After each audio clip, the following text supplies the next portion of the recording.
7 First Alert Weather. Well, I was searching the Idaho weather watchers because of the storms that we had to the east of us, and this is near Pocatello, just outside of Fort Hall. This was, of course, earlier this evening before sunset. Look at the lightning strike out there in the distance. That is just major. We'll just take a moment and take a look at that. But, you know, there was lightning all over the place, east of Mountain Home, all the way over into eastern Idaho, a number of different strikes, and there's just one of them. Now, something just to talk about with this, too, of course, with all the melting snow, thunderstorms, rain, you know, much of the cases where the rivers are getting a little bit higher. If you see water over the road, we always had this term, turn around, don't drown. The National Weather Service kind of put that together. But just to let you know that if you come up to 6 inches of water, and sometimes it's pretty muddy, you can't tell the depth of that. But just to put it into perspective, that can stall your car at 6 inches. Now at a foot, okay, if you can't tell, it could actually float your car, and that could be very dangerous.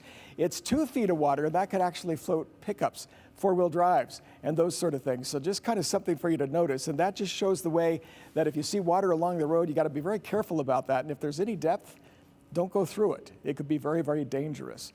Now, talking about what's taking place, you can see out here along the west coast, temperatures have already cooled into the 50s. That's what I expect for tomorrow. Now, here's Boise's high of 74, but the west coast is all under the influence of a low that's in northwest Nevada. You see, even in Redding, California, it happens to be 58 degrees. And on this timeline, you can see that we don't have much in the way of showers overnight. But as we get to early tomorrow morning, we could be seeing some showers through here, not heavy, but some showers in spots of the valley. So we're not finished with this storm system yet.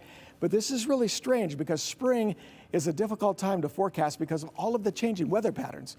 You know, during the wintertime, it gets into a pattern. Summer, it definitely does. Fall is a little better, but spring is difficult. And when you look at this, if you're watching me last night, we were showing you this very same map, and we were showing you over a ½ inch of rain in the Boise area. Now look at it.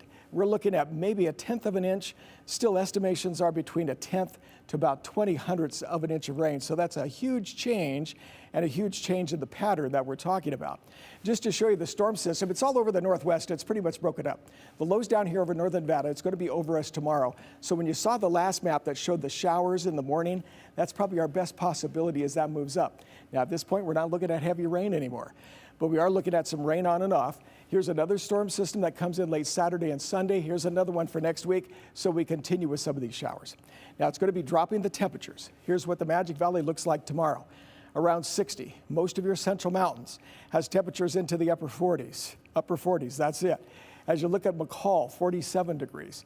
In Cascade, 49 degrees. Down here in valley locations, boy, that is much cooler than the 90 degrees that we had just the other day. And it shows the showers here that's being picked up by some of the computer models, which is going to be in the morning hours. So we have that, and then some scattered showers over the weekend. This unsettled weather just keeps those temperatures in the 60s. But at the end of the week, we start warming up again. We'll be back with more news in just a moment.